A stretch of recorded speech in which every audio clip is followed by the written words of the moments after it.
Hello everyone, happy 74th Independence Day to all of you. Myself Tony back with NCLX RM preparation part 4. So let's begin. Starting from the 16th question, a 21-year-old male with Hawkins lymphoma is a senior at a local university. He is anxious to be married and is to begin a new job upon graduation.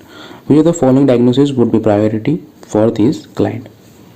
Option A, sexual dysfunction related to radiation therapy. Option B, anticipatory grieving related to terminal illness.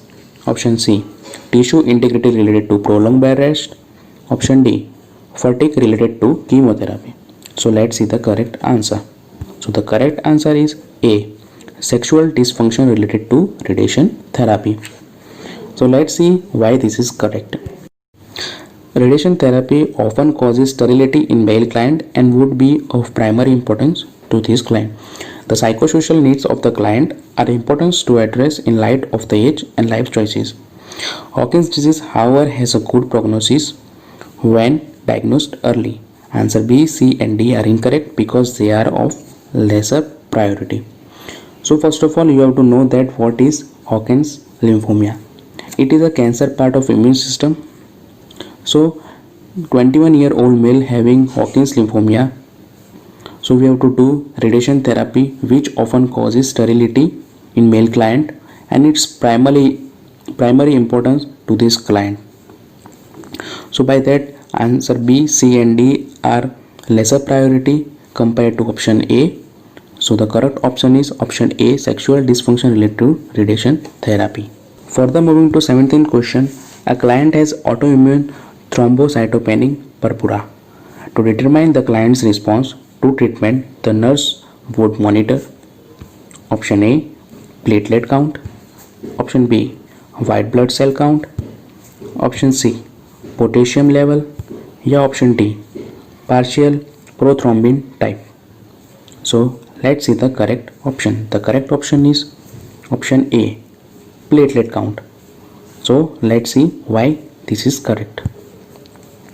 Client with autoimmune thrombocytopenic purpura have low platelet count, making answer A the correct answer.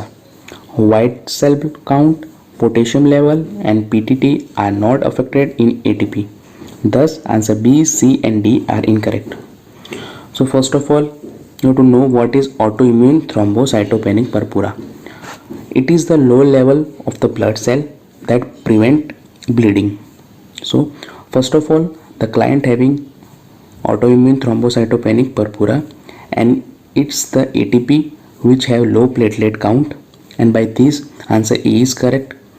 Rest of all option does not affect ATP, and option A, platelet count, can affect the ATP, and by this option A, platelet count, is correct. Further, moving to the 18th question, the home health nurse is visiting a client with autoimmune thrombocytopenic purpura. The client's platelet count currently is 80,000. It will be most important to teach the client and family about option A, bleeding precaution, option B, prevention of falls, option C, oxygen therapy, या option D, conservation of energy. So let's see the correct answer. Correct answer is bleeding precaution. Why this is correct? The normal platelet count is 1,20,000 to 4 lakh.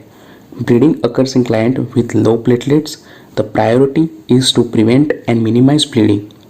Oxygenation in answer C is important, but platelet does not carry oxygen. Answer B and D are of lesser priority and are incorrect in this instance.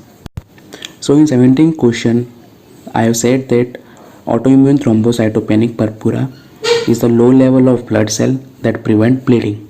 Okay, so here the patient platelet is 80,000 and the normal should be 1,20,000 to 4 lakh, and there is chances of bleeding. So we have to prefer option A, bleeding precaution. And here answer B and D have less priority, and option C, oxygenation, is important but platelet does not carry oxygen. So option A, bleeding precaution, is correct. Further, moving to 19th question, The client has surgery for removal of prolactinoma. Which of the following intervention would be appropriate for this client? Option A. Place the client in Trendelenburg position for posterior drainage. Option B. Encourage coughing and deep breathing every 2 hours. Option C. Elevate the head of the bed 30 degree. या option D. Encourage the Valsalva maneuver for bowel movement. So let's see the correct answer. The correct answer is C. Elevate the head of the bed 30 degree. Why this is correct? A prolactinoma is a type of pituitary tumor.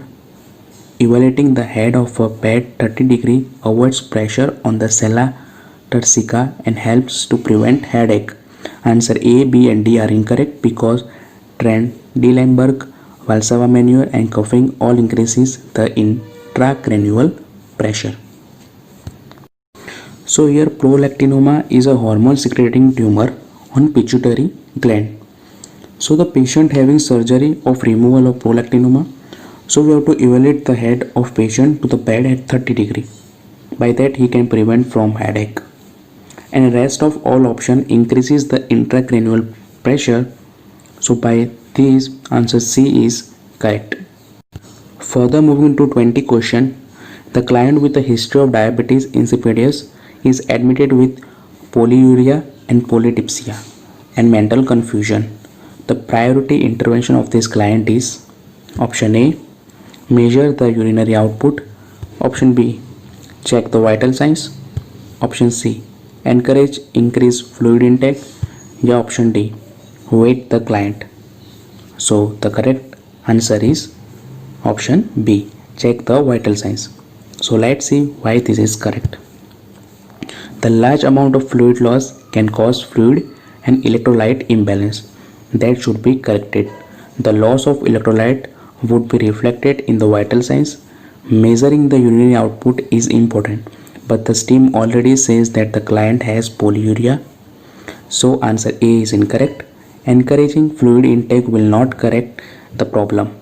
Making answer C is incorrect. Answer D is incorrect because waiting the client is not necessary at this time.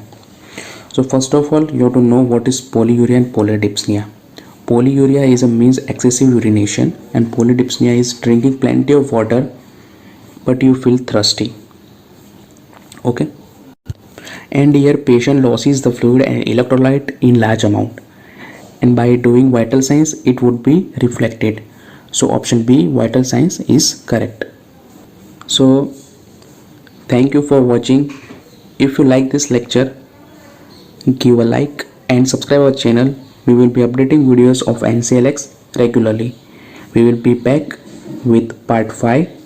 Till then, be happy, stay home, stay safe.